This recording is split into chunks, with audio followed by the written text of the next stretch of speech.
Salam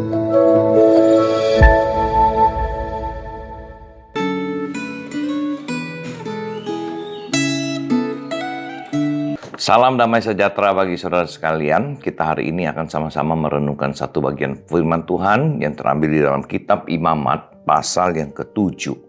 Saudara sekalian, kita akan sama-sama membacakan. Saya hanya baca 2 ayat di sini, ayat 33 dan ayat yang ke-34.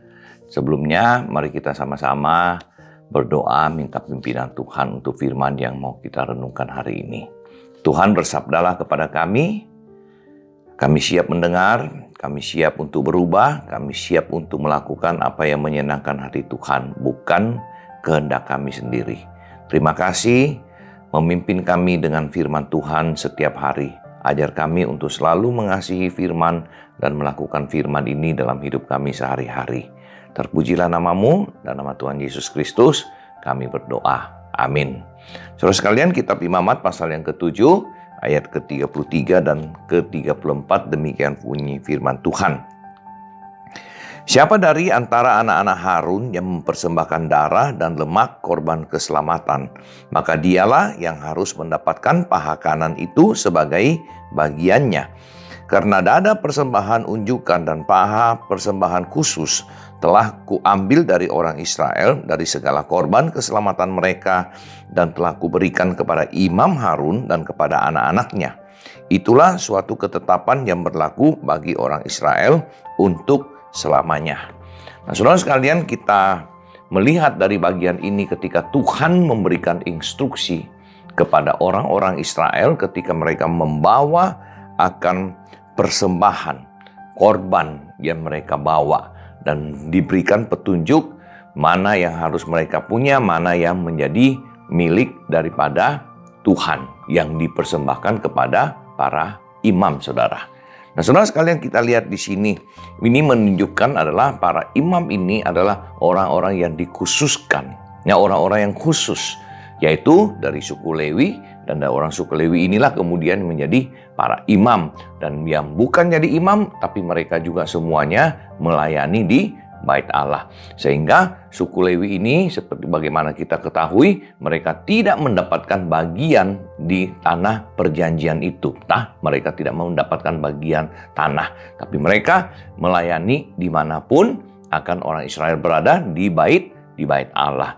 Saudara, di sini dalam ayat ke-34 yang dikatakan, dada persembahan unjukan dan paha persembahan khusus telah kuambil dari orang Israel dari segala korban keselamatan. Yaitu ini semuanya yang disebutkan ini adalah milik daripada Tuhan. Namun di sini juga dikatakan Tuhan memberikannya kepada para imam, ya, yaitu Imam Harun dan kepada anak-anaknya. Inilah ketetapannya. Saudara, untuk aplikasi kita pada hari ini apa maksudnya?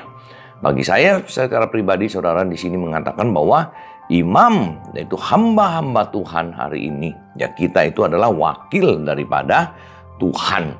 Kita mendapatkan bagian daripada yang Tuhan berikan kepada kita. Oleh sebab itu, ketika kita melayani Tuhan, kita harus tahu bagian kita itu adalah bagian yang sudah menjadi yang ditentukan oleh Tuhan. Kita melayani Tuhan dengan segenap hati, dan kita percaya Tuhan yang akan mencukupkan kebutuhan kita, saudara.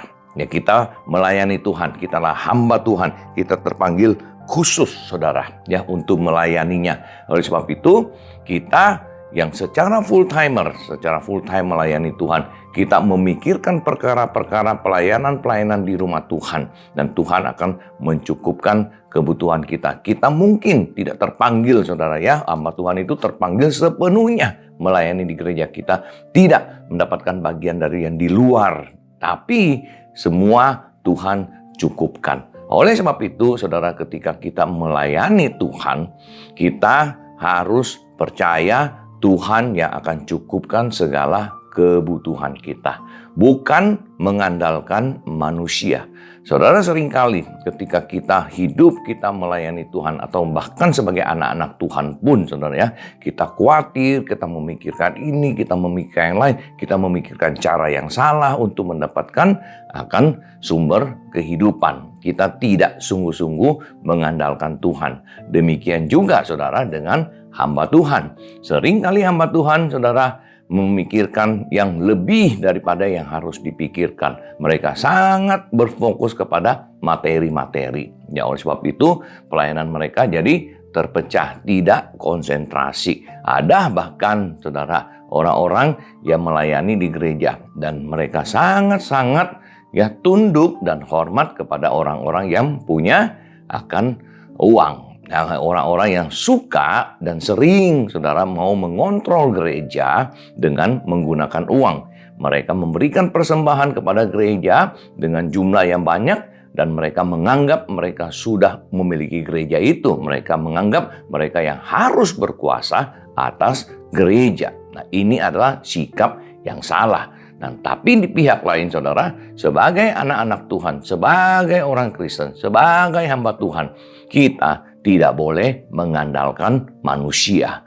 Seringkali jemaat juga, bahkan majelis juga seringkali terlalu takut dan terlalu menghormati seseorang yang dengan punya kemampuan memberi yang besar. Namun di pihak lain, saudara, juga punya sifat-sifat yang bisa merugikan gereja. Merasa dia yang punya gereja, semua orang harus tunduk pada perkataannya. Saudara, di manakah Tuhan? Jika kita memiliki sikap yang demikian, bukankah kita sudah menjadikan orang itu sebagai Tuhan? Sebab itu, saudara sekalian, biarlah renungan hari ini mau mengingatkan kita, saya sebagai hamba Tuhan maupun saudara sekalian sebagai jemaat, kita harus fokus kepada Tuhan. Tuhan yang akan mencukupkan kebutuhan kita. Tuhan yang akan menyediakan apa yang kita butuhkan di dalam kehidupan ini. Jangan takut atau bersandar kepada manusia. Kita harus takut dan bersandar kepada Tuhan. Kiranya Tuhan memberkati saudara. Kita berdoa. Tuhan, ajar kami untuk sungguh-sungguh hanya takut kepada Engkau, Allah pencipta langit dan bumi. Kami percaya di kehidupan kami, bahkan juga kecukupan daripada gereja itu adalah dari Tuhan. Ajar kami untuk tidak takut dan juga mengandalkan manusia. Namun kami tahu bahwa Engkaulah sumber segala berkat. Sebagai anak-anak Tuhan, sebagai hamba-hamba Tuhan, kami percaya Tuhan yang menjaga dan mencukupkan semua kebutuhan hidup kami. Terpujilah nama-Mu, dalam nama Tuhan Yesus Kristus, Tuhan yang kami layani, kami berdoa. Amin. Tuhan memberkati saudara sekalian.